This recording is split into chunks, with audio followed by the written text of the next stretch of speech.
Le surjet à 3 fils. Le point le plus utilisé avec une surjeteuse est bel et bien le surjet à 3 fils.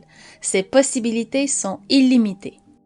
Le surjet à 3 fils étroit est suggéré pour les tissus délicats. Le surjet à 3 fils large est pour les tissus moyens à épais ou selon l'effet désiré. Les ajustements et réglages se font de la même façon que le surjet à 4 fils. Pour l'assemblage en couture ouverte, le surjet doit être fait sur les bords non finis avant d'être piqué à la machine à coudre pour ensuite être passé. Cette méthode convient au tissage. Pour les coutures fermées, c'est de surjeter directement à 3 fils étroits ou larges. Cette méthode conviendra principalement au tricot. La deuxième méthode pour une couture fermée est de piquer à la machine à coudre, d'ouvrir la couture avec un fer à repasser si c'est un tissage et de surjeter juste à côté. Ce surjet peut être fait sur une seule épaisseur de tissu ou deux. Il y a les parmentures, les ourlets simples, la prévention de l'effilochage, ainsi que les barres non finies pour les coutures ouvertes. Pour 2 épaisseurs de tissu, il y a l'assemblage au surjet à 3 fils larges ou étroits, la couture plate appelée flat lock en anglais, le pourtour des fonds de poche, ainsi que la fermeture d'une couture piquée. Le surjet à 3 fils étroits est plus discret, il offre une petite marge de couture. Dans un tricot très extensible, si vous sentez un blocage au début de l'étirement, il est possible que la tension de l'aiguille soit trop serrée. J'ai déjà fait mention que le surjet à 3 fils est plus extensible que celui à 4 fils. Voici un exemple. J'ai une petite règle de 15 cm. Si je prends mon échantillon surjeté à 3 fils et que je dépose mes doigts à 1 et 9 cm, en étirant, je vais facilement jusqu'au bout de la règle.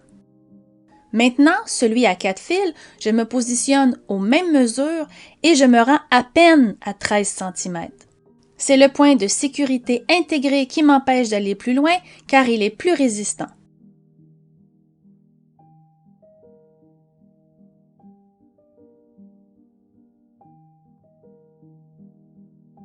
Le Woolly Nylon est un fil de 100% nylon qui est extensible et très solide.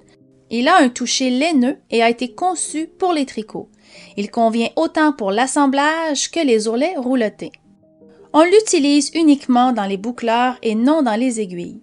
Pour l'assemblage, un seul boucleur peut être suffisant pour gagner de l'extensibilité. J'ai une préférence pour le boucleur supérieur. Vous pouvez l'utiliser dans les 2 boucleurs. Dans ce cas, vous devrez avoir 2 bobines, ça devient plus dispendieux.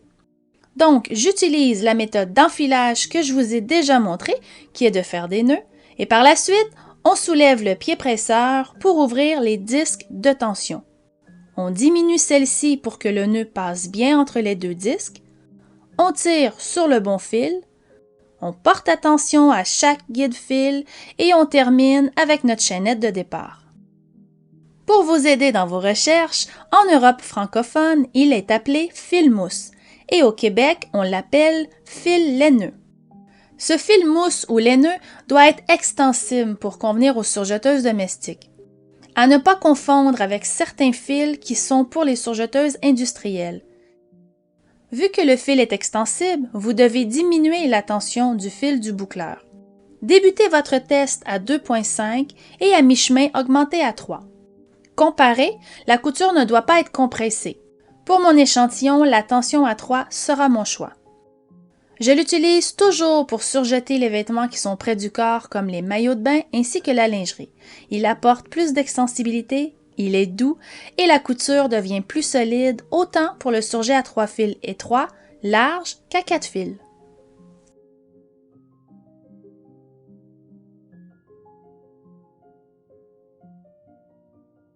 J'ai envie de vous faire découvrir aujourd'hui la couture plate à 3 fils, ce qu'on appelle en anglais flat lock.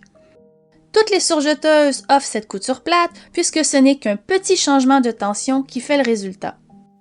Cette couture plate donne l'impression que la marge de couture se fond, elle devient plate, elle se rabat, la couture devient même réversible. À vous de choisir quel côté vous préférez. Voici les ajustements standards. Ils diffèrent selon la position de l'aiguille choisie. Référez-vous à votre manuel pour avoir les bonnes comparaisons. J'ai installé mon aiguille de gauche pour une couture plate large qui convient mieux pour mon tricot moyen. La longueur de point suggérée est soit 2,5 ou 3.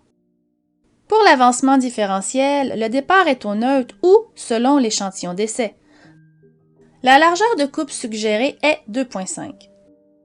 La pression du pied, on règle au neutre ou selon l'échantillon d'essai. Pour donner cet effet de couture plate, c'est la tension du fil de l'aiguille qui est complètement relâchée. Donc, je mets la tension de l'aiguille de gauche à 1,5. On ne tient pas compte de la tension de l'aiguille de droite puisqu'elle est retirée. Le boucleur supérieur, la tension suggérée est 3,5 et le boucleur inférieur, on l'augmente à 7. On fait le surjet en respectant la marge de couture suggérée.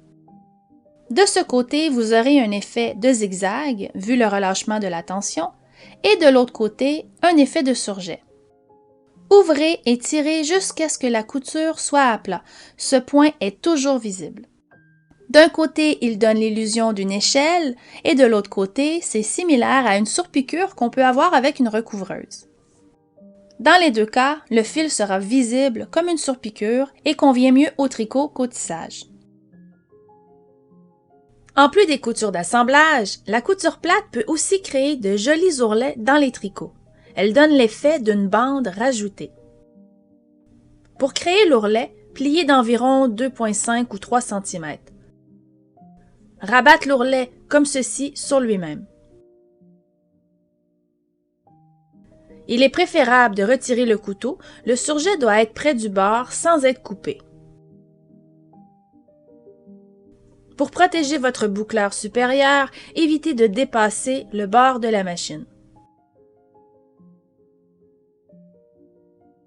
Portez attention et à la fin, vous n'aurez qu'à ouvrir de la même façon. Voilà, je trouve cette technique très intéressante pour les vêtements sport ou les vêtements pour enfants. Ça donne un bel aspect, le fil peut être contrastant, c'est extensible et très solide.